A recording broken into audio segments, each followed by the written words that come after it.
Africa is a vast and diverse continent, rich in history, culture, and resilience. But hidden in the shadows are stories far darker. Stories of men who left trails of horror across the regions. From the crowded streets of South Africa to the remote corners of Morocco, the continent has witnessed killers whose crimes shattered families and left entire communities gripped with fear. In this video, we'll uncover four of Africa's most infamous serial killers, each from a different region. Men whose names became nightmares, whose deeds shook nations, and whose victims remain a haunting reminder of how fragile life can be. Before we begin, a quick disclaimer. This video discusses real-life crimes and includes descriptions of violence and murder.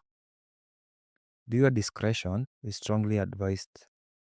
This content is created for educational and informational purposes only, to examine historical events and criminal cases. We do not condone or glorify the actions of the individuals discussed. Now, let's get into today's cases. In the bustling city of Port Harcourt, Nigeria, during the months of 2019, a shadow moved through the low-cost hotels and guest houses. Young women, many traveling alone or working in vulnerable professions, began disappearing without a trace. At first, the cases seemed isolated, just another unfortunate loss in a city of millions. But soon, a terrifying pattern emerged. Each disappearance shared the same chilling details. Women lured by charm or false promises.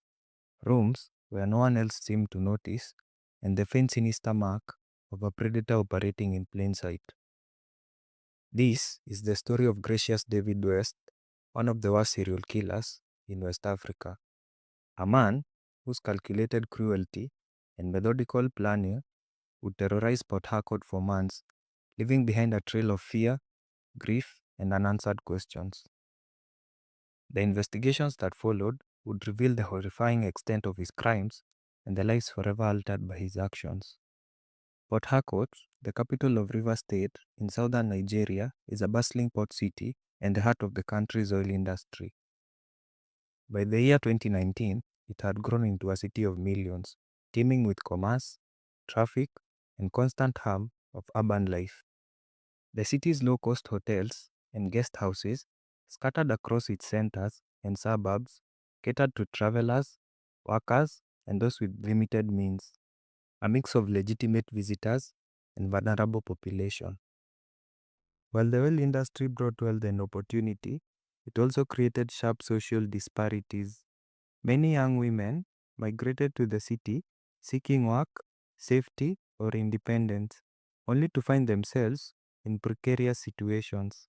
Limited law enforcement in certain districts and the lack of security in smaller hotels made it easier for predators to exploit these gaps. In this environment, someone like Gracious David West would operate with relative ease.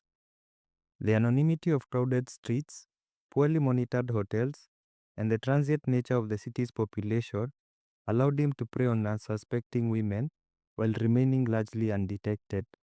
Port Harcourt's thriving yet chaotic urban landscape would provide the perfect backdrop for a serial killer to strike repeatedly before the authorities connected the dots. Between July and September, Port Harcourt saw a troubling pattern. Young women began disappearing from low-cost hotels and guest houses across the city. Many of these women were sex workers, traveling alone or seeking temporary work. Vulnerable populations often overlooked in the daily bustle of a busy port city. Their transient lifestyle, limited social support, and the stigma surrounding their work meant that their absence were not always reported immediately, and when they were, investigations were often slow. The police initially treated each disappearance as an isolated incident. Officers collected hotel guest logs, interviewed staff, and searched for any witnesses. But the fragmented nature of the reports made it difficult to see a pattern. Families of the missing women grew anxious, frustrated, and fearful, struggling to get authorities to take decisive actions. Many hotels lacked security cameras or even proper registers, leaving investigators with few leads. Rumors began to circulate within the city. Friends and relatives shared stories of women who left home with hope but never returned. Some families suspected foul play, but the lack of tangible evidence meant that the cases remained unsolved. The community's anxiety grew with each disappearance, yet the connection between the missing women remained hidden. A chilling silence that would soon be broken as investigators began to piece together the unsettling truth. In early September, a piece of evidence surfaced that would change the course of the investigation. A CCTV video began circulating on social media, capturing a man leaving a hotel late at night in Port Harcourt, calm, deliberate, and seemingly ordinary. The footage was immediately important to investigators. It provided the first visual link between the disappearances and a single individual. Authorities traced the location to the TM Hotel, the last place Antonia Ibe had been seen. The images revealed subtle but chilling details. The way the man paused to glance around before leaving, the calculated manner in which he moved through the hotel corridors, and the unhurried steps that masked the violence committed moments earlier inside. Once the footage circulated, the public reacted quickly. Citizens recognized the man, and rumors spread across the city, intensifying pressure on the authorities. Investigators realized that this single piece of evidence could tie the suspect to the ongoing pattern of missing women, offering a critical breakthrough in an investigation that had so far been hampered by limited leads and scattered reports. The footage became the focal point for law enforcement. It allowed them to piece together timelines, cross-reference hotel logs, and identify potential witnesses.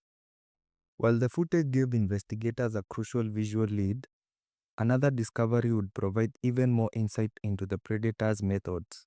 Police learned that one woman had survived an encounter that could have ended her life. Benita Etim, a 23-year-old sex worker, had narrowly escaped. She described being lured to a hotel under the guise of companionship and payment. Once inside, she had been threatened with a knife, restrained with strips of bed sheets, gagged, and sexually assaulted. In a terrifying twist, her attacker left the room with her phone, assuming she could do nothing to escape. Benita managed to free herself the following morning and immediately reported the ordeal to the authorities. Her testimony offered investigators vital details: the methodical way the attacker restrained victims, the use of hotel rooms with minimal security, and the precise manner in which he controlled and isolated women. Combined with the footage showing a man leaving the TM hotel on the night Antonia disappeared, Benita's account gave the police a clearer picture of the suspect and his systematic approach. Authorities intensified their search. Every bus station, hotel, and commercial area was monitored, and security agents coordinated to track movements matching the suspect's profile. On September 19th, the operation succeeded. Gracious David West was located attempting to leave Port Harcourt on a commercial bus bound for Uyo in Akwa Ibom State, just 45 minutes away. He was immediately apprehended, ending the months-long reign of terror that had gripped the city. The arrest sent shockwave through the country. This capture marked the turning point in the investigation. With the suspect in hand, the authorities could now begin piecing together the full extent of his crimes, linking him to the victims, corroborating survivor testimony, and preparing for the legal proceedings that would follow. Gracious David West was born in the fishing town of Buguma, Rivers State, a coastal community in southern Nigeria. The area, known for its mangrove swamps and proximity to the oil industry, had a history of militancy and economic disparity, factors that shaped the lives of many who grew up there. He was reportedly an only child in a polygamous family, though he and his mother lived separately from the rest of the household. Little is publicly known about his early life, schooling, or formative experiences, but those who encountered him described a man with erratic behavior and quick temper. By 2019, at the age of 40, David West had established himself in Port Harcourt, blending into the city's bustling streets and low-cost hotels.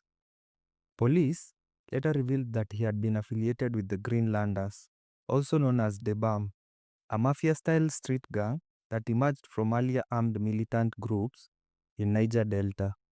While it's unclear how deeply he was involved, his association with such networks may have influenced his sense of impunity and his ability to navigate vulnerable urban areas.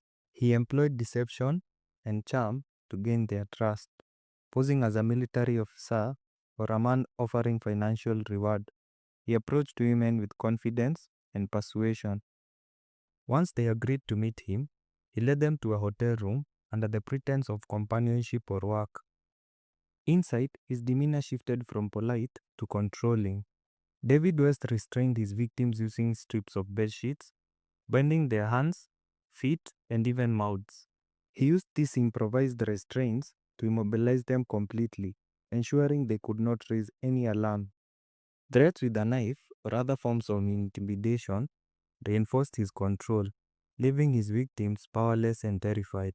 Sexual assault was often part of the crime. After violating the women, he would rob them of money, valuables, and personal belongings before ending their lives. Strangulation, using the same strips of bedsheets, became his signature method, a quiet yet deadly approach that allowed him to kill repeatedly without immediate detection. Despite his violent tendencies, David West maintained a degree of normalcy in public.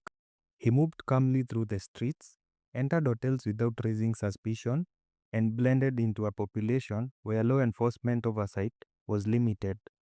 This duality, the ordinary exterior concealing a methodical predator, allowed him to commit multiple murders over several months before the authorities were able to connect the dots.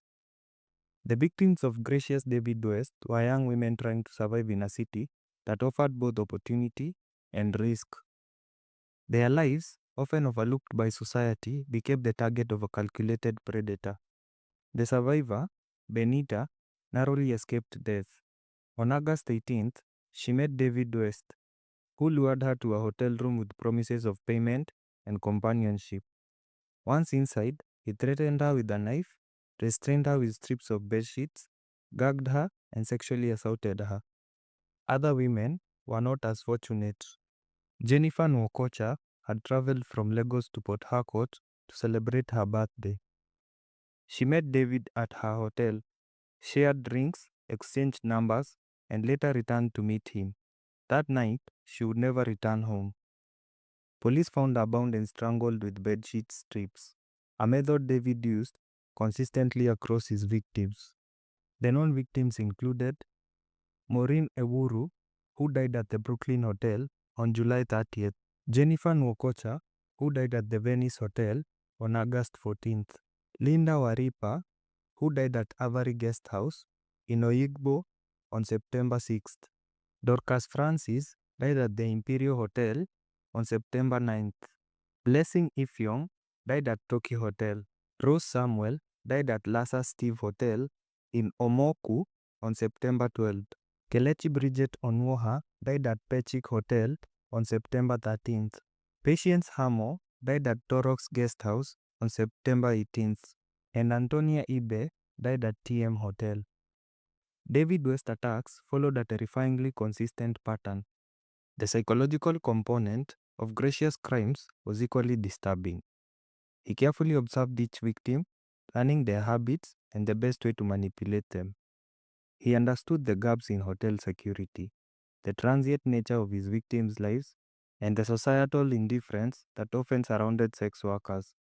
This knowledge allowed him to operate with near impunity for months, striking repeatedly while avoiding suspicion.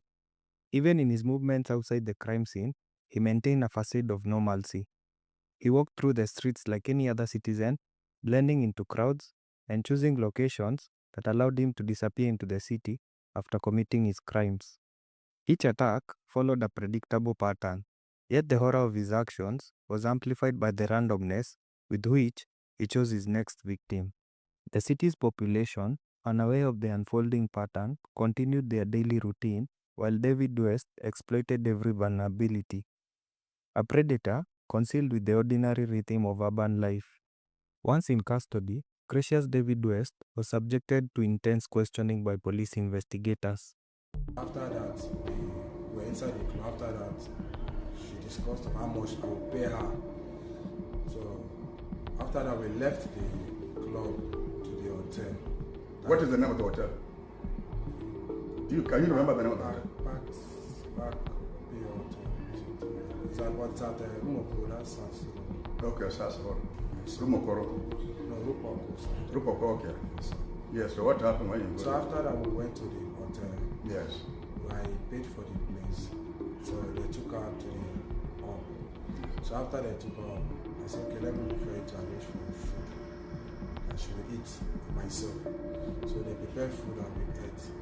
So after that, we slept till when the day broke by around that 5:30. Yes, 5:30 to let's say 4 or 5:30. So I bought out a knife. She didn't actually know that there was a knife there. So I brought out a knife. That threatened her that let her don't shout. If she shouted, I will use the knife on her. So without fear, she wouldn't shout. And by then the television, the volume was loud. Yes, loud. So she kept quiet, and after that, I used the wrapper to tie her hands from the back and tie her legs. Which wrapper? Pillowcase. Okay, pillowcase. Yes. From the outset, he appeared calm and measured, offering statements that were inconsistent at times, complicating the investigations. Authorities sought to determine not only the full scope of his crimes, but also whether he had acted alone or with accomplices. During initial interrogations, David West confessed to multiple murders. However, he later recanted parts of his confession, denying involvement in some of the cases, claiming the evidence was circumstantial. Investigators relied on corroborating evidence, survivor testimony, CCTV footage, and physical evidence from crime scenes, which consistently aligned with the initial statements. His demeanor during interrogation was erratic. He sometimes displayed arrogance, attempting to manipulate officers with his knowledge of local social structures and his apparent familiarity with law enforcement procedures. Investigators meticulously documented each session, ensuring that any voluntary admission could be used in court. This process allowed them to build a timeline of events, reconstruct the crimes, and understand his methods.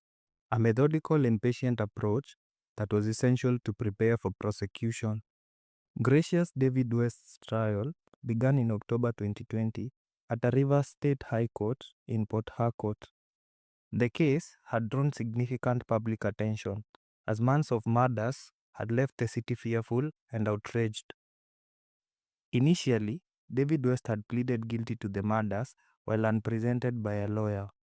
However, the judge insisted that the gravity of the crimes required a formal trial, ensuring due process and a full examination of evidence.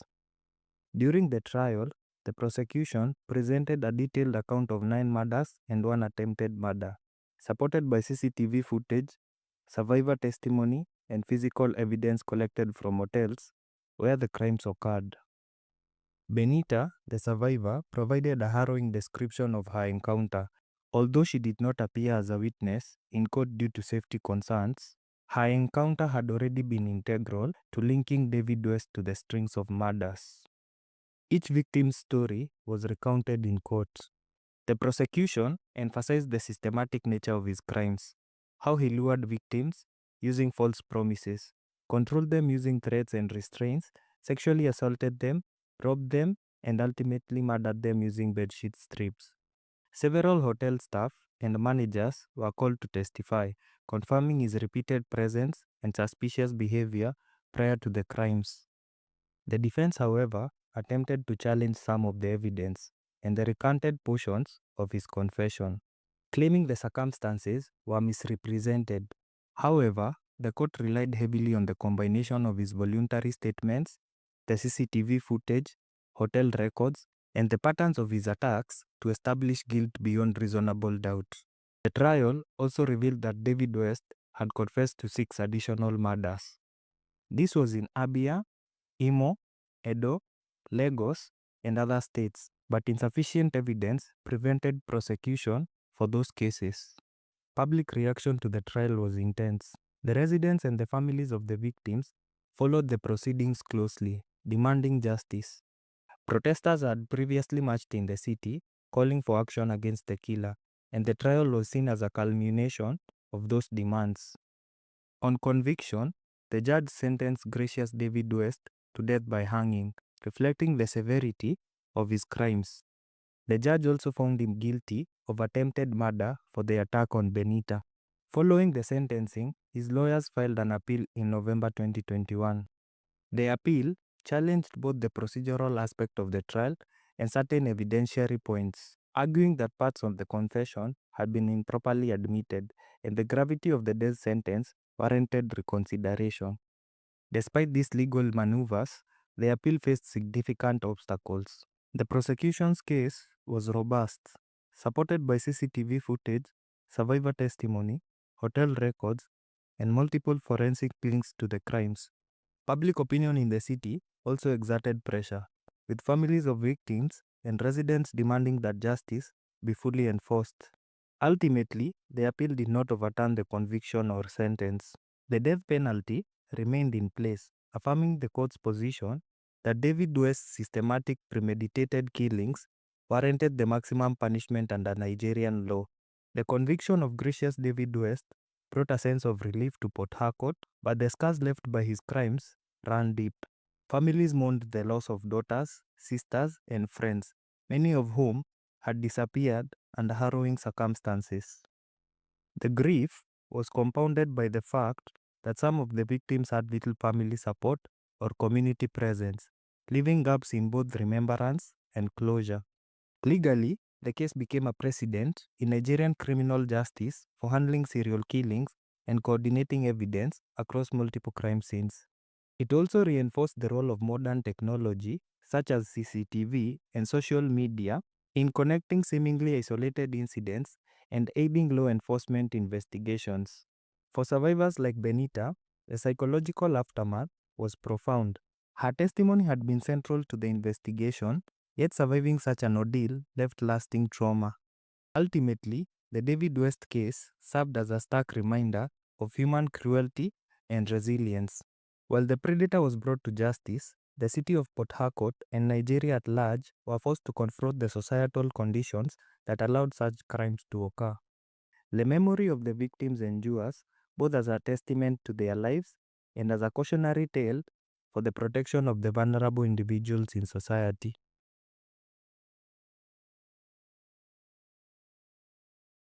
What is it that motivated this young man to do what he did? And what he told us was that he was married to his first wife in 2022. He started for a business. She squandered the business. Started for her another business. She squandered the business. And out of bitterness, he chopped her into pieces and dumped her at the quarry. In the heart of Nairobi, Kenya, just beyond the crowded streets of Mukuru kwa Njenga, lies an abandoned quarry. For years, it was nothing more than a dumping ground for trash. But beneath the floating waste, hidden in the dark water, was something far more sinister.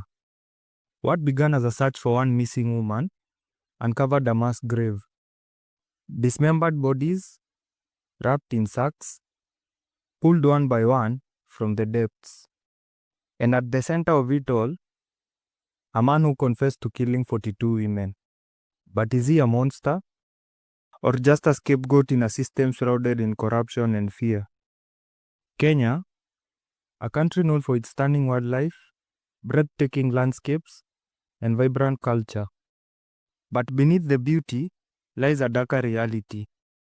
In the capital city, Nairobi, a place of opportunity and struggle, millions live side by side, from towering skyscrapers to sprawling informal settlements. It's here, in the shadows of this bustling city, that one of the most chilling crime stories in East Africa began. On a quiet morning in June 2024, in the bustling slums of Mukuru, Nairobi, a young woman named Josephine Owino vanished without a trace. She had received a mysterious phone call that morning, prompting her to leave her home in a rush. Neighbors assumed it was just another errand, but Josephine never returned. Days turned into weeks, and her absence left her family desperate and fearful. Her sister, Perry Sandika, could not shake the feeling that something was wrong. Sleepless nights were haunted by visions of Josephine, restless dreams where she appeared trapped in dark waters, calling out for help. The images were vivid, so precise that Paris felt compelled to act. Guided by hope and dread in equal measure, Paris convinced the family to hire a local diver named Charles. The quarry they were about to search was infamous in whispers, a place long abandoned, its edges crumbling, its water stagnant and choked with years of discarded trash. The air was thick with the stench of rot and decay. On the morning of July 12, 2024, Charles waded into the dark, polluted waters. He pushed through layers of floating debris, each movement revealing a twisted mosaic of discarded wastes. What began as a search for one missing woman, Josephine Owino, quickly turned into a nightmare. As Charles pulled a sack from the water, he froze. The weight was unnatural, and the rope binding it seemed deliberate, almost ritualistic. Carefully, Charles pried it open, and the sight of human remains made his stomach turn. For a moment, the world around him fell silent. Only the stench of decay and the murky water reminded him that this was real. But the horror did not stop there. As he steadied himself and scanned the dark waters, he noticed more sacks lurking beneath the surface. Driven by dread but unable to stop, Charles reached again and again into the quarry's depths. With every sack he pulled, the truth became clearer. This was no isolated killing. This was a graveyard. Dozens of lives discarded in the shadows, waiting to be uncovered. The bodies were in various states of decomposition. Several were dismembered, with limbs severed from the torso. Some had injuries, while others showed signs of strangulation. Clothing was waterlogged and stained, hair matted, and soft tissue partially decomposed. In certain cases, only fragments of the body could be recovered due to advanced decomposition. Among the bodies recovered, Josephine Owino was later positively identified, bringing a mixture of closure and heartbreak. The total number of bodies later confirmed through forensic analysis would reach dozens. Word of the discovery spread almost immediately. Residents and local men, hired to assist with the search, arrived at the quarry within hours. By the time police and homicide detectives finally arrived, less than 100 meters from the nearest police post, a large angry crowd had gathered. Demonstration and clashes began almost immediately. Residents shouted anti-government slogans, questioning why authorities had not discovered the dam site sooner, and threw stones at the officers. To control the swelling crowd, police deployed tear gas and water cannons, sending plumes of acrid smoke over the quarry and scattering the protesters. The unrest did not end there. Demonstrations continued, fueled by outrage over police inaction and the perceived impunity of those responsible. The public's frustration was amplified by ongoing nationwide protest over proposed tax hikes and accusation of police brutality. Amid the chaos, authorities transferred all the officers from the nearby Kware police station, citing the need for fair and unbiased investigations. Yet, the Kware had already been disturbed. The initial retrieval of bodies by volunteers had revealed the scale of the crime. Reporters jostled at the edge of the scene, their cameras capturing every grim detail broadcasting it across Nairobi and beyond. Over the following days, the grim work continued. Charles and the volunteers returned each morning, their hands raw, muscles aching, and minds weighed down by what they were uncovering. Each sack retrieved added to the mounting horror. Authorities began formal procedures, documenting, bagging, and transporting the remains. DNA samples were collected to confirm identities, a painstaking process requiring patience and precision.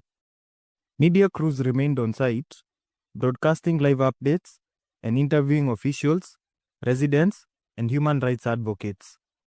Social media amplified every detail, fueling national outrage and demanding swift justice. Questions continued to swirl about how such horrors could occur so close to a police station and why initial response had been delayed. Demonstrations persisted beyond the first day. Residents and relatives of missing persons held vigils and protests at the quarry, while rallies in major intersections and outside government offices highlighted systematic failure in law enforcement. Human rights organizations and activists amplified the call of transparency, highlighting the systematic failures, femicide, and lack of accountability. The Mukuru Quarry had become a symbol of horror, injustice, and the urgent need for public oversight. As the days passed, each recovered body and confirmed DNA result deepened the nation's understanding of the scale of the crime. As investigators began piecing together the grim puzzle of the Mukuru Quarry, a clearer picture of the crimes emerged. The bodies recovered shared disturbing similarities. Young women from the nearby neighborhoods, each violently taken, each discarded with chilling regularity. The pattern suggested a single, organized perpetrator rather than isolated incidents. Mobile records were meticulously traced, cross-referencing calls and locations that connected one individual to several of the victims. Each investigative lead pointed towards a single individual responsible for the horror uncovered at the Mukuru Quarry. A man named Collins Jumaisi. On July 15, 2024, Collins Jumaisi Kalusha was apprehended at a bar in Kayole area of Nairobi, where he was reportedly watching the Euro 2024 football final. Investigators had traced him using the forensic analysis of a mobile money transaction made on one of the victim phones, providing a critical lead in the ongoing investigations. Following his arrest, Collins cooperated with authorities and reportedly led them to his rental house, located just 100 meters from the quarry dump site, where the dismembered bodies had been discovered. A search of the property had covered several pieces of crucial evidence, including multiple mobile phones, a machete, clothing, and sacks similar to those used to rob the victims. Kalusha's proximity to the dump site, combined with the items found at his residence, immediately positioned him as the central figure in the investigation, setting the stage for further interrogation and confession. Collins Jumaisi Kalusha was born on February 3, 1991, in Shaviringa location, Vihiga County, in Kenya. His early life was marked by tragedy.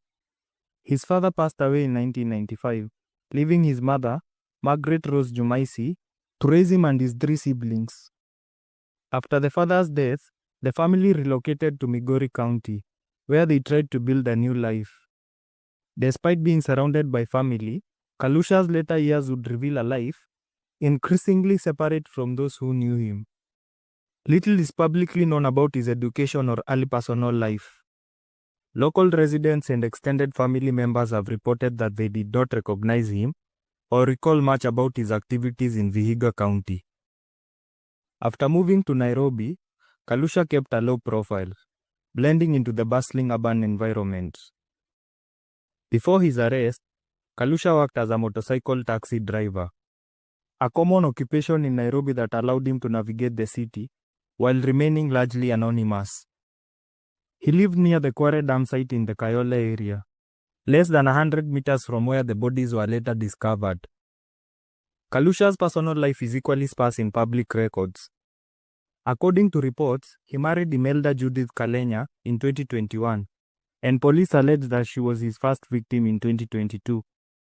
Beyond this, His relationships and daily life in Nairobi remained largely private, known mostly through police investigations after his arrest. Despite the ordinariness of his jobs and daily routines, Kalusha's life concealed a horrifying reality. The contrast between his mundane public life and the crimes he was accused of shocked both the local community and the nation, raising questions about how someone could live among neighbors without drawing suspicion. According to the DCI, Collins Jumaisi began his series of murders in 2022, allegedly targeting his wife, Imelda Judith Kalenya. He claimed that the killing was motivated by a personal grievance. He believed she had mismanaged a business he had established for her. According to the confession, he strangled her, dismembered her body, and disposed the remains at the nearby abandoned quarry. After this initial act, Kalusha reportedly continued to target women over the next 2 years. While the first killing stemmed from a personal grievance, his alleged confession suggested that the act unleashed a compulsion, leading him to repeat the behavior in a systematic way, targeting women in his vicinity.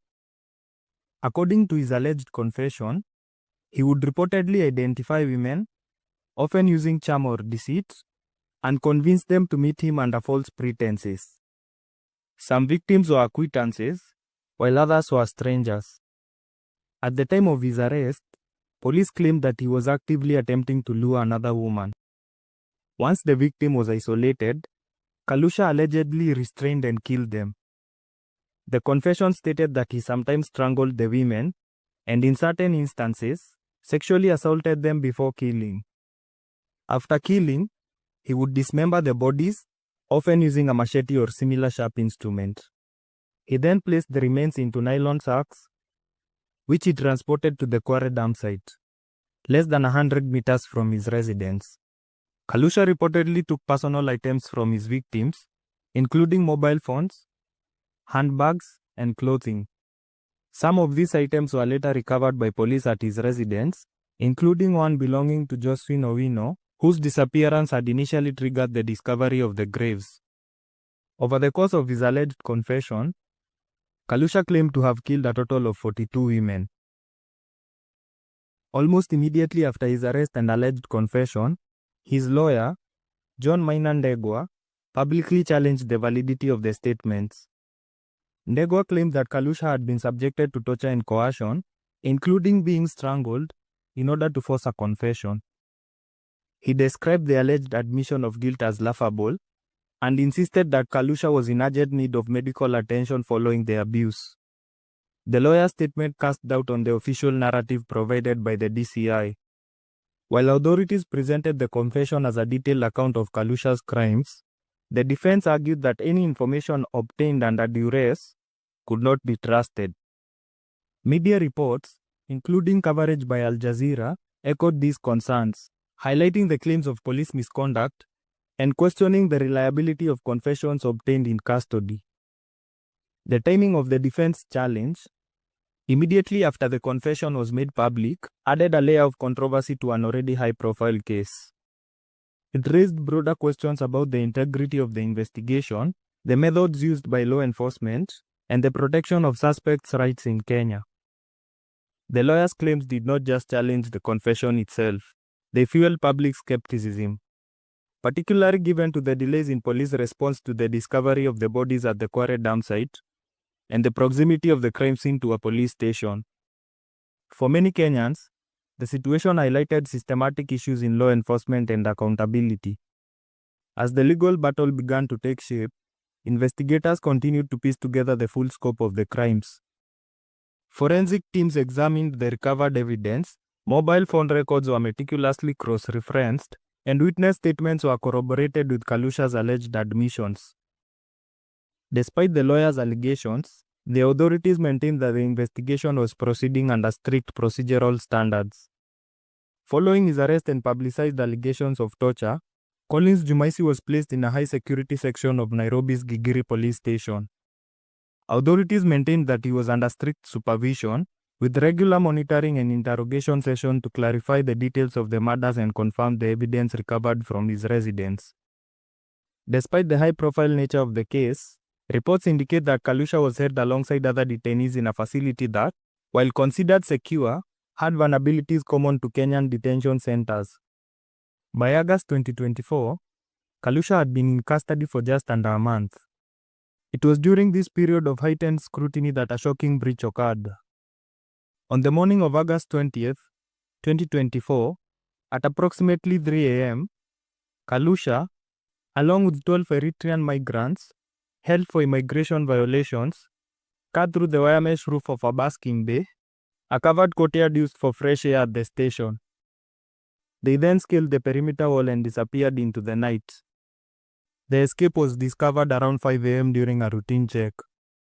Investigations indicated that the breakout was likely aided from within.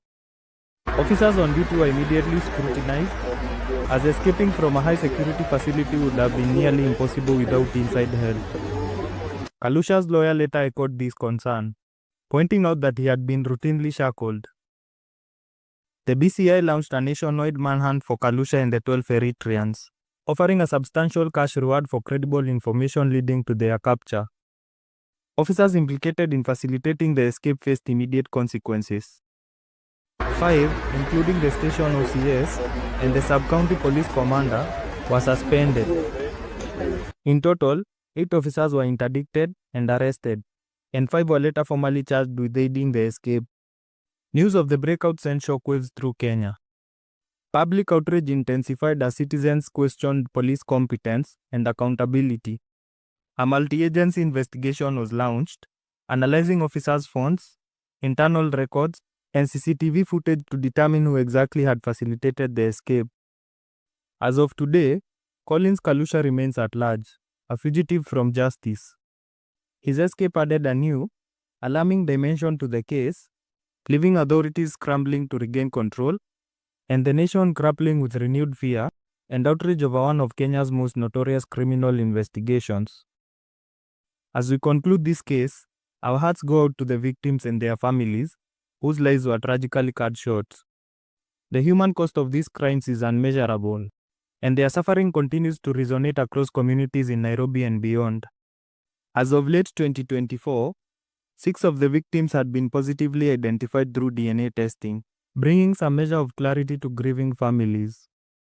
Roslyn Akoth Ogongo, a 24-year-old mother of 3, had moved from Asembo to Nairobi just 3 months before her death in search of casual work. She went missing on June 28, 2024, and was later identified by her brother at the mortuary through her clothing and hairstyle. Her torso had been severed at the waist. Josephine Owino disappeared in late June 2024. Her disappearance set in motion the search that led to the discovery of the mass grave. Her family had reported her missing, but police inaction initially stalled the investigation. Forensic analysis of a mobile money transaction on her phone later provided a crucial lead that helped authorities track down Collins Kalusha. Imelda Judith Kalenya, his wife, was reportedly his first victim in 2022 according to his alleged confession. Her identification came through the items found among the belongings of other victims at Kalusha's residence. Her body, however, was not among the first to be positively identified. By September 2024, DNA results confirmed the identity of 4 additional victims. Their names have not been widely publicized. Despite these identifications, many victims remain unknown, and several body parts recovered from the Kware Dam site have yet to be matched to a person. While the DCI initially reported that Kalusha confessed to killing 42 women, the exact number of victims remain uncertain, and the credibility of the figure has been widely questioned. Community members have expressed concern that the search of the Kware may have been ended prematurely, leaving open possibility that additional bodies may still be hidden at the site. The full scope of these crimes and the true number of victims may never be completely known, leaving a lasting shadow over Nairobi and the families of those lost. This case leaves us with more questions than answers. How could so many women go missing without anyone noticing for so long? What drives a person to commit such unspeakable acts? And even more troubling, how could this happen just meters from a police station? Then came the shocking twist. Collins Jumaisi Kalusha escaped police custody in August 2024, raising urgent questions about security, oversight, and whether justice can ever be fully served. Was he acting alone, or could there be others involved? Some even suggest that Kalusha might have been a scapegoat, a convenient target in a system already shrouded in corruption and fear. Was he truly acting alone, or is there more to this story that authorities have to uncover? We want to hear your thoughts. Do you think Kalusha was the sole perpetrator, or could he be covering for others? Was justice served, or does the system still have gaps that need to be addressed? How much trust can we place in law enforcement? And what does this case say about accountability in Kenya? Share your perspective in the comments below.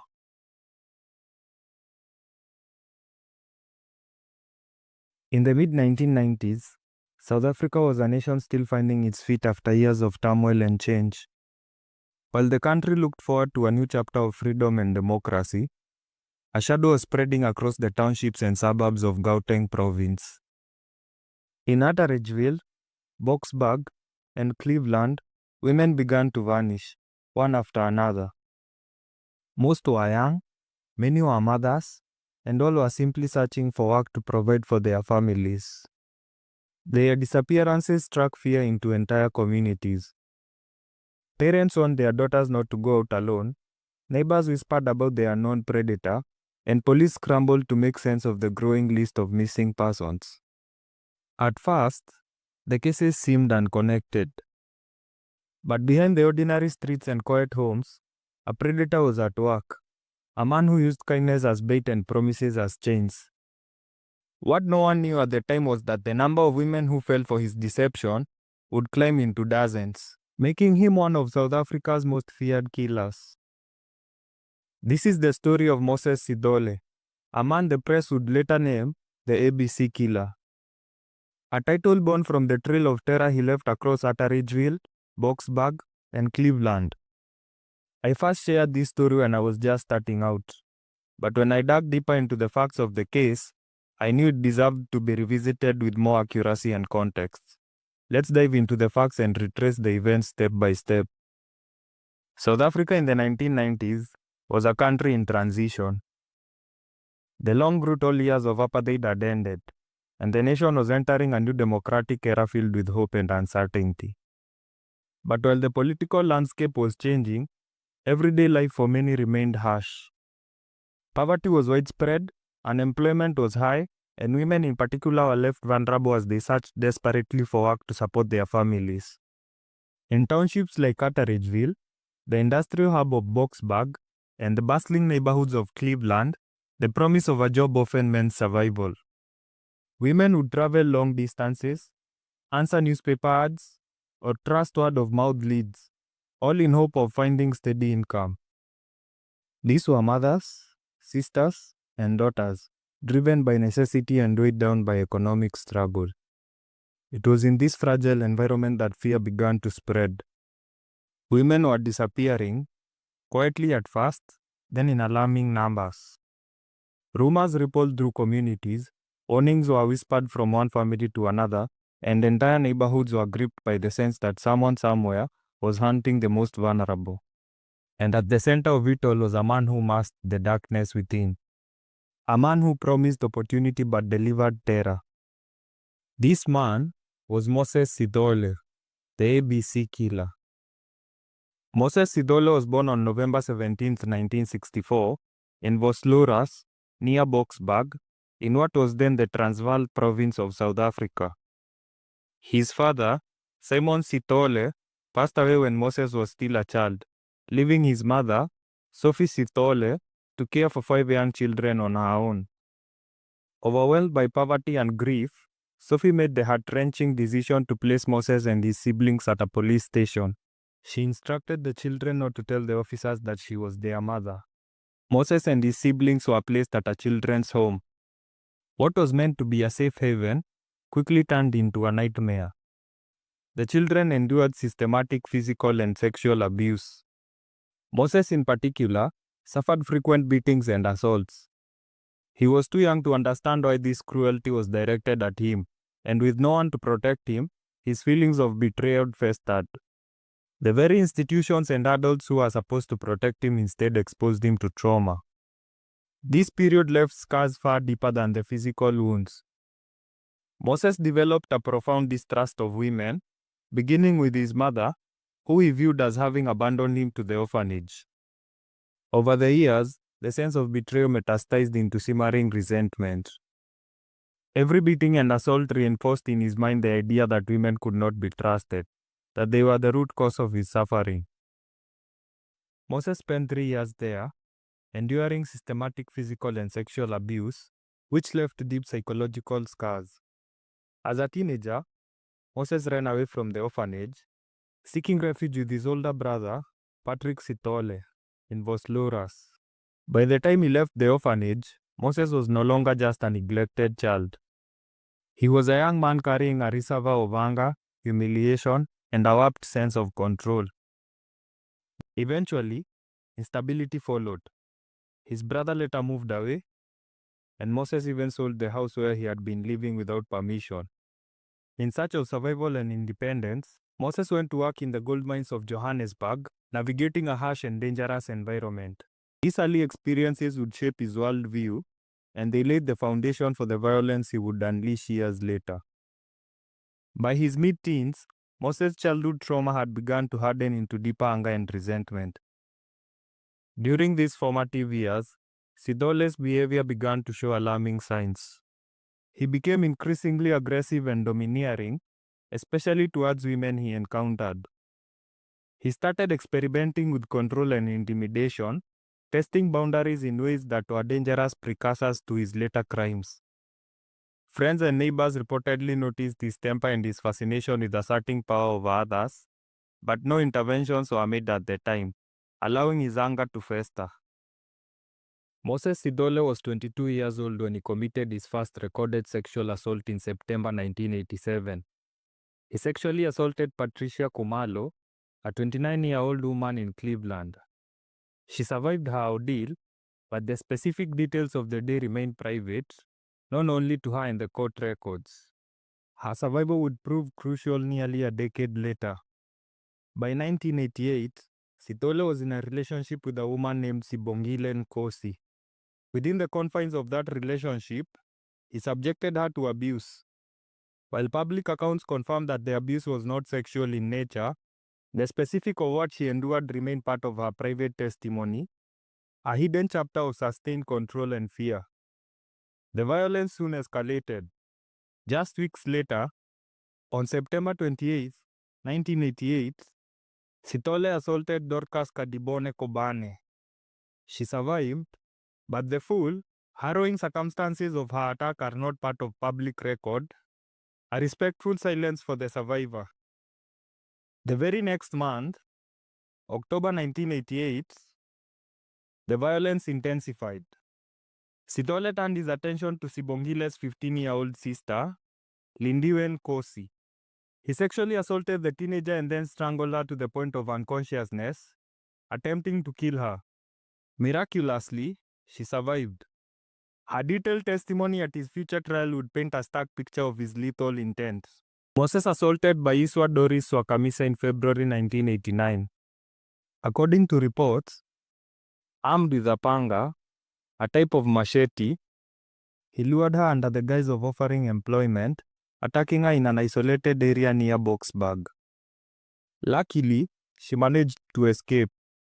Later that year, Swakamisa saw Sithole near her workplace, reported the crime to the police, and identified him, leading to Sithole's conviction and a 6-year sentence, of which he served 4 years. However, the aftermath of the assault and the decision to report it continued to cause her immense suffering for years. Despite her courage, Swakamisa was ostracized by her community for reporting the assault. Her own husband reportedly beat her afterwards, compounding the gender-based violence she had endured.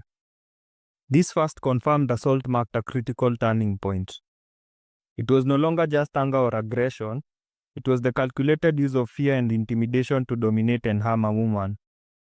While incarcerated, Moses Sithole met Mother Ndlovu in Pretoria Central Prison in 1993.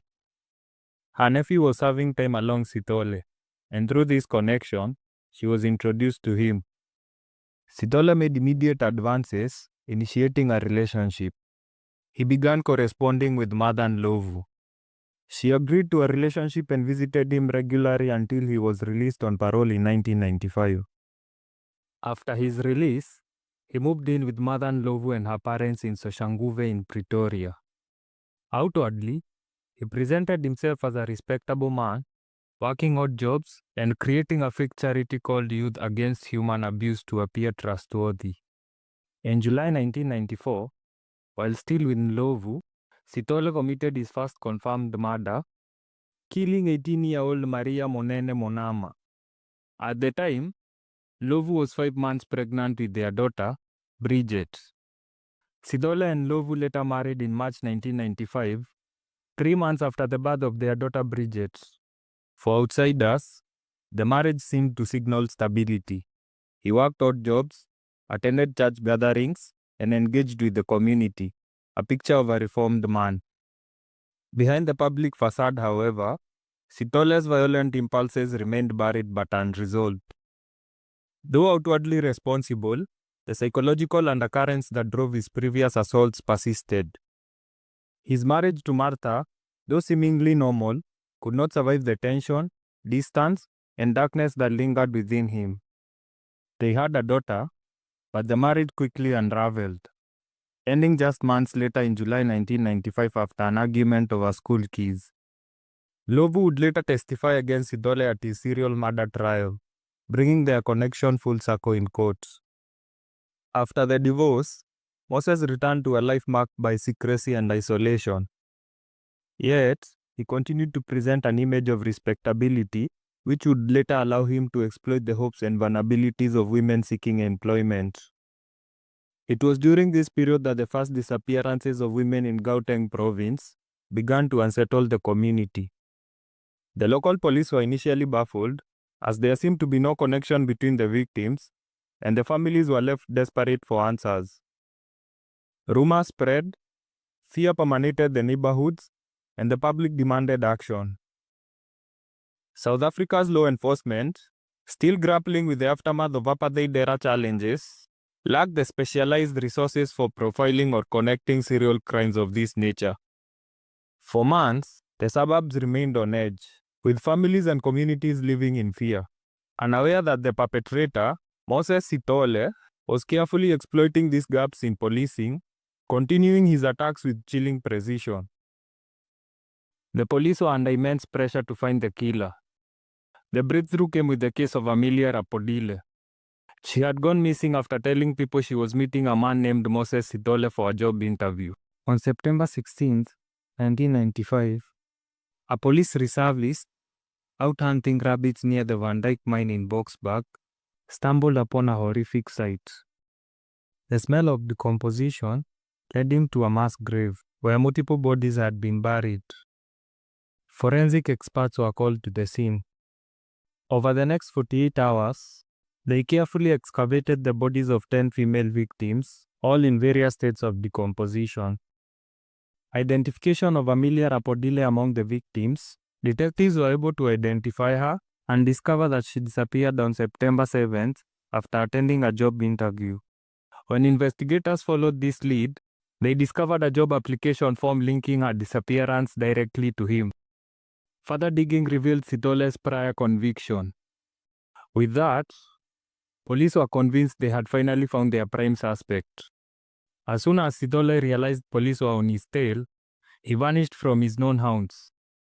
When attempts to lure him into a trap failed, police went public with his name and details. This forced Sithole deeper into hiding while panic gripped South Africa. As media attention on the ABC killings intensified, Moses Sithole became aware of the frenzy surrounding his crimes. The newspapers were full of detailed reports, public speculation, and appeals for information. For a man like Sithole, who thrived on control and manipulation, the coverage was both a challenge to his secrecy and a stage for his ego. Feeling concerned yet drawn to the attention, Sithole made a bold move. On October 17, 1995, he contacted journalist Tamsen De Beer at the Star newspaper. This wasn't a random decision. By reaching out directly, he could assert control over the narrative, confirm his own notoriety, and manipulate authorities indirectly.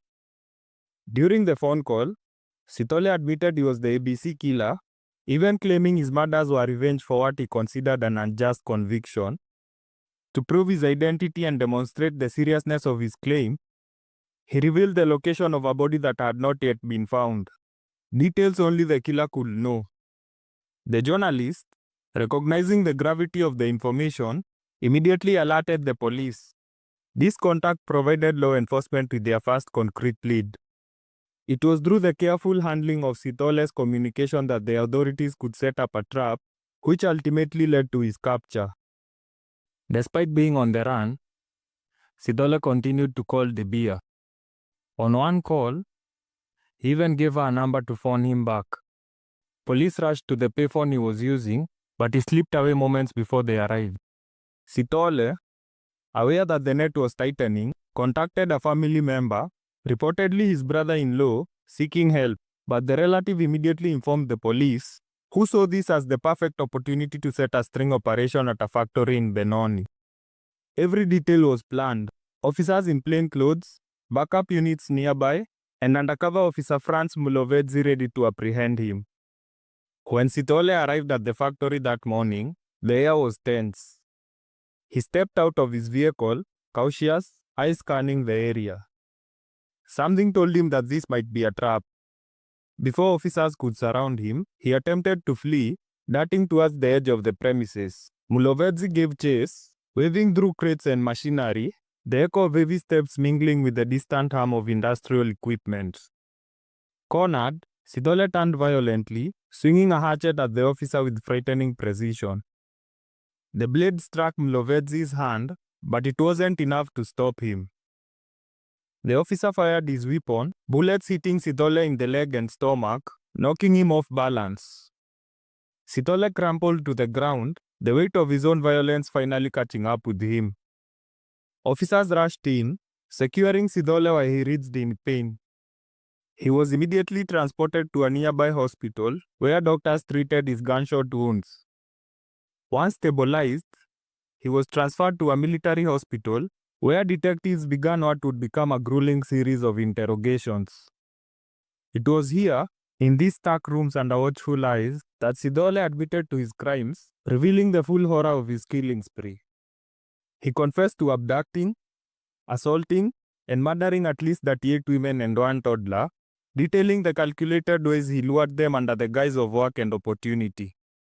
For the first time, the authorities could see the complete scope of the terror he had inflicted, a chilling reminder of the predators who had lived among them, hidden behind a mask of normalcy.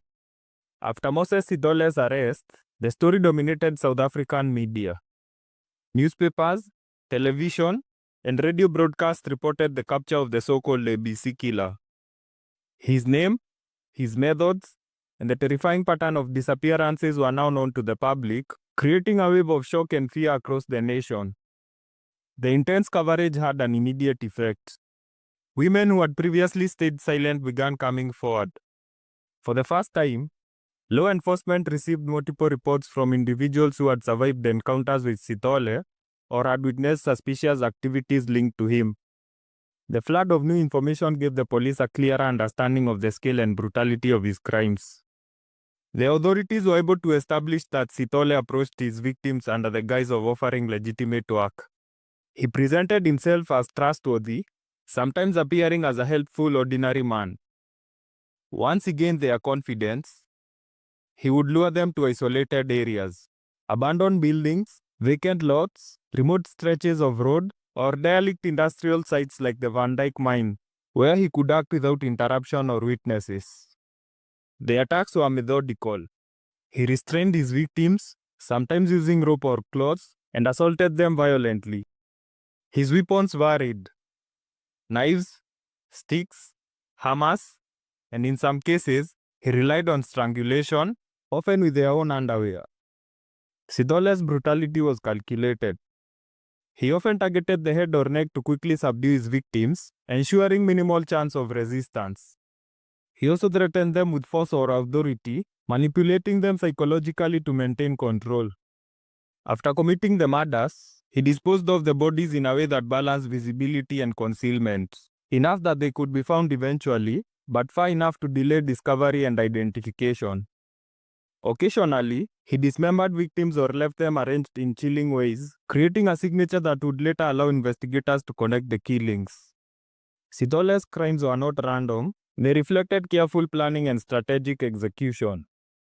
He avoided surveillance, monitored police movements, and chose victims unlikely to be immediately missed. His public persona, a married man working odd jobs, participating in community life, and running a fake organization called Youth Against Human Abuse, maintaining a facade of normalcy while carrying out horrific acts behind closed doors. While none of the survivor identities were widely publicized at the time, their collective statements allowed police to reconstruct his methods. They described his calm, manipulative demeanor, his sudden burst of violence, and his ability to switch from charm to aggression in moments. These statements helped understand the breadth of his operation and linked seemingly unrelated disappearances into a coherent profile. Some survivors' accounts included Patricia Kumalo. She was one of the earliest known victims of Sithole's escalating violence. Despite the fear, humiliation, and trauma that followed, Patricia found the strength to face the legal system. Years later, she testified against him during the 1996 trial, recounting her ordeal in painstaking detail. Her testimony helped establish the pattern of aggression that defined Sithole's crimes and became a cornerstone of the prosecution's case. A little over a year later, Sithole struck again. Doris, a young woman navigating life in the busy suburbs of Gauteng, became another survivor of his violence. Unlike many of his victims, Doris survived the encounter and had the courage to go to the police. She filed a report that would eventually lead to Sithole's first major prison sentence. Later, she publicly recounted her story in interviews and documentaries, offering a rare glimpse into the terror Sithole inflicted on his victims and the bravery it took to come forward. Other survivors contributed crucial insight into Sithole's method. Moses Sithole's trial began in October 1996 and quickly became one of the most notorious criminal proceedings in South Africa's history. The courtroom was tense, packed with media, family members of the victims, and law enforcement officials. The sheer scale of his crimes made the proceedings overwhelming, with evidence spanning years of terror across Gauteng province. The prosecution presented a meticulously compiled case, combining forensic evidence, witness testimonies, and Sithole's own confessions. Among the key points were a recorded interview from his jail cell in which Sithole admitted to 29 murders. Although he recanted the confession during trial, claiming coercion, the recording was compelling and provided chilling insight into his actions. Journalist testimony. Tamsen De Beer, the Star newspaper reporter who received Sithole's phone confession while he was on the run, testified. He had revealed details about one victim's body location that had not yet been public, proving his identity and connecting him to the killings. Forensic evidence. Investigators linked multiple crime scenes through DNA and other forensic traces. The pattern of abductions, assaults, and murders helped establish a consistent modus operandi. During the trial, Moses Sithole's ex-wife, Mathan Lovu, took the witness stand. Her testimony gave the court a rare glimpse into his private life and the unveiling of their marriage shortly before the killings intensified. In court, she also identified jewelry and personal items as Sithole's, evidence the prosecution claimed tied him directly to his victims. Survivor testimonies. Survivors such as Patricia and Doris provided harrowing accounts of their assaults, which were crucial in demonstrating Sithole's predatory behavior and the danger he posed to women. Their testimonies detailed the manipulation, threats, and physical violence he employed. Despite the overwhelming evidence, Sithole attempted to manipulate the proceedings. He pleaded not guilty to all charges, claiming that the police had forced him to confess. During his time in the witness box, his statements were rambling and inconsistent, at times deflecting responsibility and other times contradicting previous admissions. The prosecution, however, systematically dismantled these claims. By presenting a coherent timeline of his crimes, linking physical evidence to eyewitnesses and survivor accounts, and highlighting his prior conviction for sexual assault, they demonstrated Sithole's pattern of predation and the premeditated nature of his murders. After extensive deliberation, the court convicted Moses Sithole on 38 counts of murder and 40 counts of sexual assault. The severity of his crimes led to a sentence of 2,410 years in prison, with a 930-year non-parole period meant to reflect the magnitude of his atrocities. After sentencing, Moses Sithole was transferred to C-Max, the maximum security section of Pretoria Central Prison. The trial not only brought Sithole to justice but also revealed the terrifying extent of his crimes and the profound impact on the communities he terrorized. It marked a turning point in South Africa's approach to investigating serial crimes, particularly in improving coordination between police and community reports, while honoring the bravery of survivors whose courage helped stop him. While incarcerated, Sithole was diagnosed with both HIV and tuberculosis, conditions discovered shortly after his arrest. Ironically, he received high-quality medical treatment in prison, often described as superior to what ordinary South Africans could access at the time. Even behind bars, Sithole's manipulative behavior persisted. He reportedly studied theology and later law, attempting to use his education to challenge the prison system. He also tried to profit from his crimes, recording a video interview with another inmate to sell his story. The consequences of his infection were devastating to his family. His ex-wife, Mother Ndlovu, and their young daughter, Bridget, both contracted HIV. Unlike Sithole, they lacked access to strong treatment, and their health rapidly deteriorated. Both Mother and Bridget later died from complications related to AIDS, adding a tragic final chapter to the story of Moses Sithole. His legacy endures as a chilling reminder of how trauma, manipulation, and unchecked violence converge in one of South Africa's darkest criminal cases. He is currently incarcerated at the Maximum Security Mangaung Correction Center. The story of Moses Sithole remains one of South Africa's darkest chapters, a tale of broken trust, shattered lives, and a nation gripped by fear. While his name became infamous, it is the victims who must never be forgotten. Dozens of women, mothers, daughters, sisters, and friends lost their lives to his violence. Each of them had hopes, families, and futures stolen far too soon.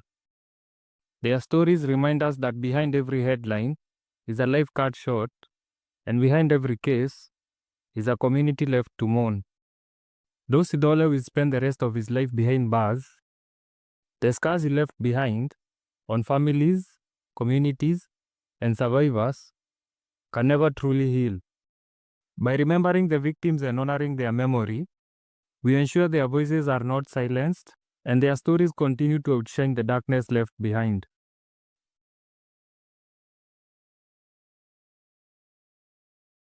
Morocco is a North African country known for its rich history, diverse landscapes, and vibrant culture. Bordered by the Atlantic Ocean and the Mediterranean Sea, it blends Arab, Berber, and European influences.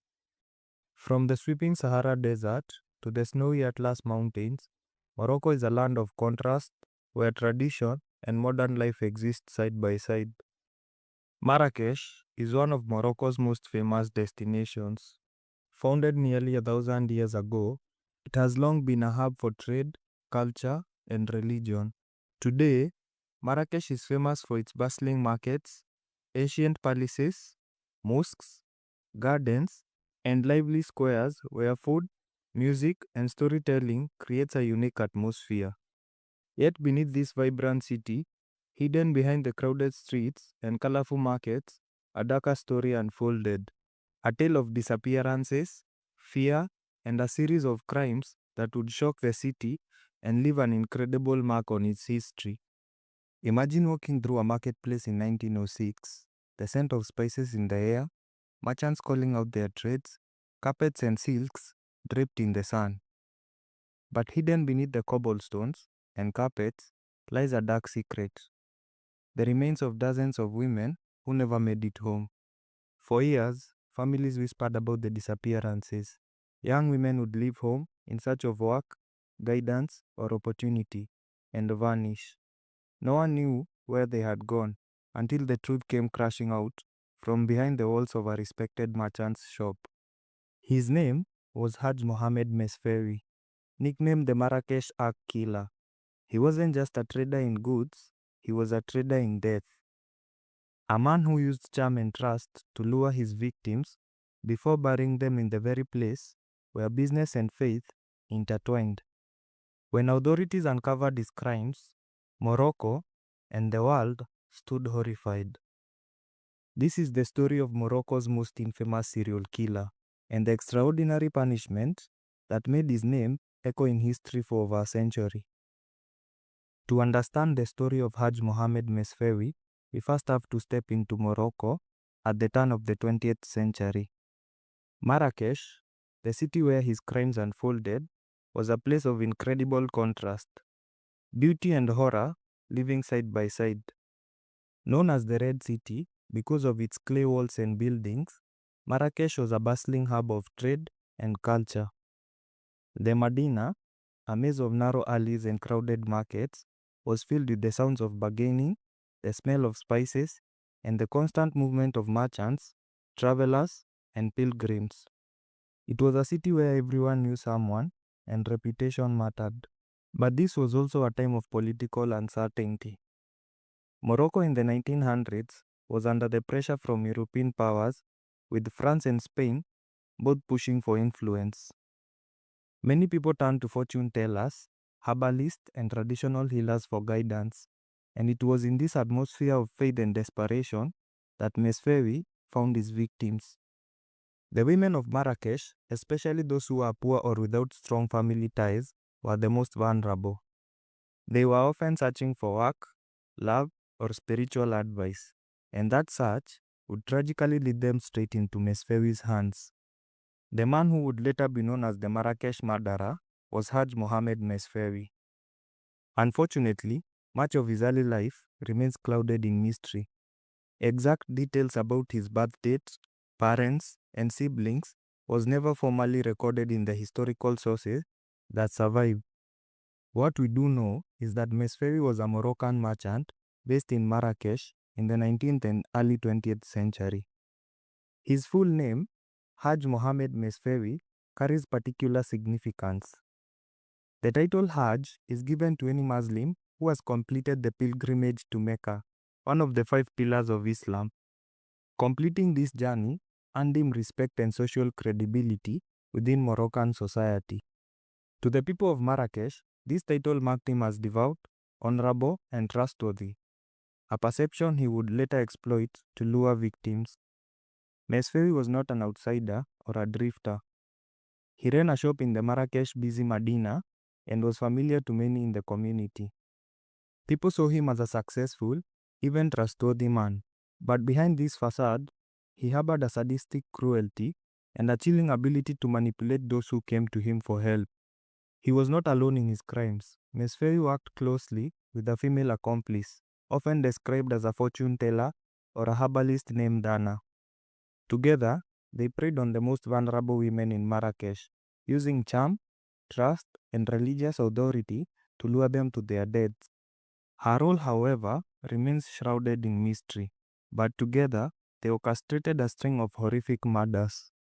Though we may never know the full details of his early life or family, what is clear is that Mesfewi grew into adulthood with a double life, one as a respected member of society and another as a calculating predator who turned faith, reputation, and trust into tools of murder. The crimes of Haj Mohamed Mesfewi took place in Marrakesh during the late 19th and early 20th century, a time when Morocco was still largely independent, with local authorities and merchants running much of daily life. The city's markets were crowded, the streets narrow and bustling, and the economy relied heavily on small-scale trade and domestic work. Many women in Marrakesh were poor or had migrated from rural areas in search of employment. They often worked as domestic laborers, market sellers, or apprentices, relying on merchants and community contacts to find opportunities. With few social protections, women traveling alone were exposed to risks, and families had limited ability to monitor their movements. Mesfewi used these circumstances to his advantage. His status as a merchant and pilgrim, known as Hajj, gave him credibility and trust. Women were naturally inclined to believe in his honesty and in the guidance of his companion, Anna.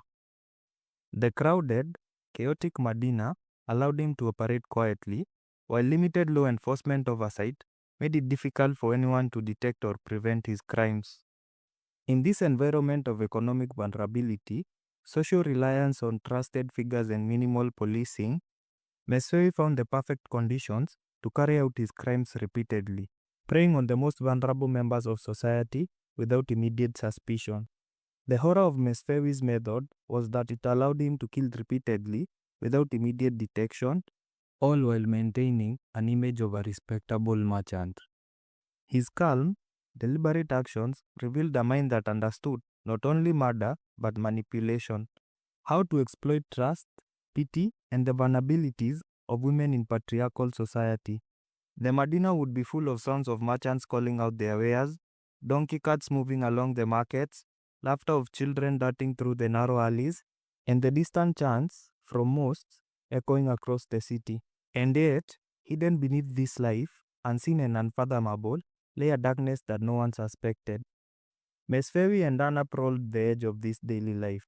They did not act in haste, but with patience and precision. They studied the market's routine, learning where women went, who was alone, and who might be seeking hope, work, or guidance. Every glance, every gesture was calculated. When a young woman caught their attention, she was approached with warmth, empathy, and a seeming offer of help. But it was all a carefully laid trap. Step by step, the women were drawn into the shop. Mesfewi and Anna would lure the women under the pretense of dictating letters or documents. At that time, many women were illiterate or needed help with personal, legal, or business correspondence, so they trusted Mesfewi's services. They entered believing they were safe, trusting Mesfewi's reputation as a man of faith and Anna's mystical counsel. But in reality, that kindness masked sinister intentions. When a woman accepted the offer for help, it was too late. Once inside, she would be offered a potion or herb, presented as something to give her energy, guidance, or protection. In reality, this substance weakened her, making her powerless. Historical records indicate that once the woman was incapacitated, Mesfewi then carried out the killing. Though the exact method is not fully documented, but it is likely that Mesfewi used a combination of sedation and strangulation or stabbing to carry out the killings. Afterward, the body would be hidden beneath the shop, under floorboards, in storage areas, or concealed parts of the foundation. While it's not known how he masked the smell of decomposition, it's assumed that he likely used strong-smelling herbs and spices, sealed the hidden spaces carefully, and relied on the daily activity and smells of the shops above to prevent the stench from drawing attention. Life continued in the marketplace above, with no one aware of the crimes being committed beneath their feet. The result was always the same. Another young woman would vanish, leaving families desperate and communities fearful. Over months, at least 36 women vanished. Families searched for their daughters, sisters, and friends, but Mesfewi's respected reputation and his religious title protected him from suspicion. Anna's presence added credibility, making it harder for anyone to question their intentions. The victims shared common circumstances. They were young, vulnerable, and seeking guidance or work. The systematic pattern of luring, sedating, killing, and concealing demonstrates careful planning and manipulation. This went on for a period of time.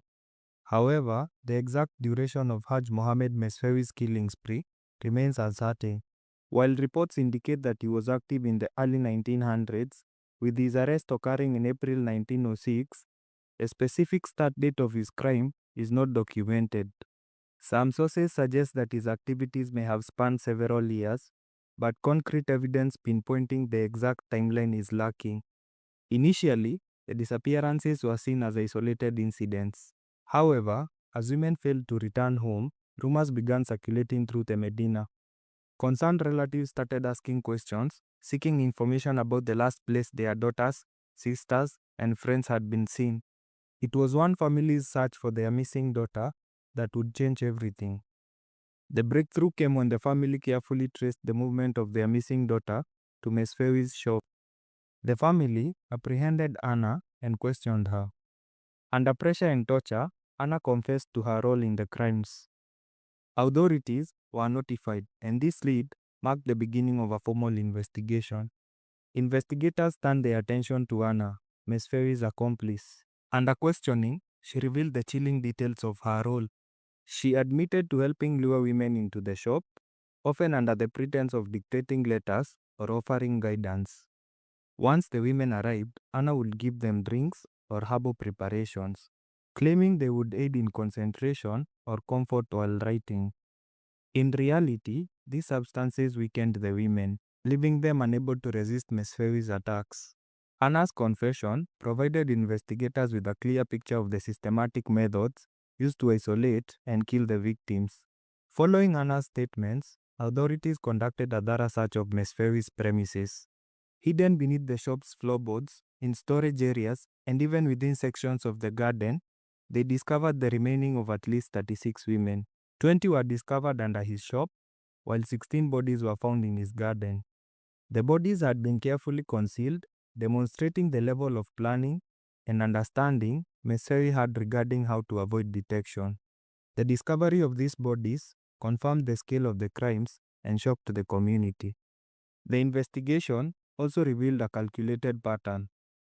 Initially, some families had suspected Mesfewi might be involved in the disappearances, but his reputation as a respected merchant and a pilgrim protected him from serious scrutiny. He understood how to exploit societal norms and the vulnerabilities of women seeking employment, guidance, or assistance. By combining the confessions of Anna with the physical evidence of the hidden bodies, authorities were able to build a case that left no doubt about Mesfewi's responsibility. When brought in for interrogation, Mesfewi admitted to the killings. He described his motivations as financial, taking small sums from each victim, and revealed that he had been committing these murders for several years. The methodical nature of his crimes, combined with the concealment of the bodies and the manipulation of social trust, painted the picture of a man who was both calculating and remorseless. The investigation, painstaking and detailed, ultimately exposed one of North Africa's most notorious serial killers. The findings set the stage for Mesfewi being charged. Historical accounts indicate that Mesfewi did not face a conventional trial. Initially sentenced to crucifixion, the severity of this punishment drew international criticism and diplomatic intervention. His sentence was subsequently modified. He was subjected to public flogging for several weeks. Each day, Mesfewi endured repeated lashes, an ordeal that was physically agonizing and psychologically humiliating, demonstrating the authorities' desire to make an example of him. Finally, on June 11, 1906, Mesfewi faced his ultimate punishment, immurement, a form of execution where someone is killed by walling them up in an enclosed space until they die. Historically, it was used around the world as a severe form of punishment. In this grim execution, Mesfewi was sealed alive in a specially constructed wall in the Marrakesh Bazaar. The wall was built thick, with only a small opening for observation. Witnesses reported hearing his cries and pleas for mercy for 2 days before they ceased. Death came from a combination of dehydration, starvation, and suffocation. The method was chosen not only to end his life, but also to serve as a stark, terrifying warning to the public about the consequences of such heinous crimes. The execution drew a mixture of shock, horror, and grim fascination from local population. Many gathered to witness the process, understanding that Mesfewi's crimes had been unprecedented in both scale and audacity. His execution underscored the gravity of his offenses and the societal need to restore a sense of moral and physical safety in Marrakesh. As for his accomplice Anna, her confession was crucial in exposing the full scale of the atrocities, but the details of her ultimate fate remain unclear. Some accounts suggest that she was punished by authorities, possibly in line with the harsh practices of the time. However, historical accounts do not definitively record whether she was executed, imprisoned, or otherwise punished. What is certain is that her testimony played a pivotal role in bringing Mesfewi to justice and uncovering one of the darkest chapters in Marrakesh history. The aftermath of Mesfewi's crimes profoundly affected the community. Families mourned their daughters, sisters, and friends, grappling with the realization that such atrocities had been carried out so openly yet undetected. The case highlighted the vulnerability of women at the time, the dangers of unquestioned trust in figures of authority, and the extreme lengths to which a predator could go by exploiting social norms and religious respectability. Mesfewi's crimes remain a cautionary tale in North Africa history, a chilling example of human cruelty, deception, and manipulation. The investigation, arrest, public punishment, and immunement marked the end of his reign of terror, yet the memory of his victims endures. Their stories, largely lost in history, serve as a solemn reminder of the consequences of misplaced trust, societal blind spots, and the importance of vigilance against those who exploit them. Thank you for watching until the end. Don't forget to like, subscribe, and turn on the notification bell so you don't miss an upload. Stay safe, take care, and I'll see you in the next video.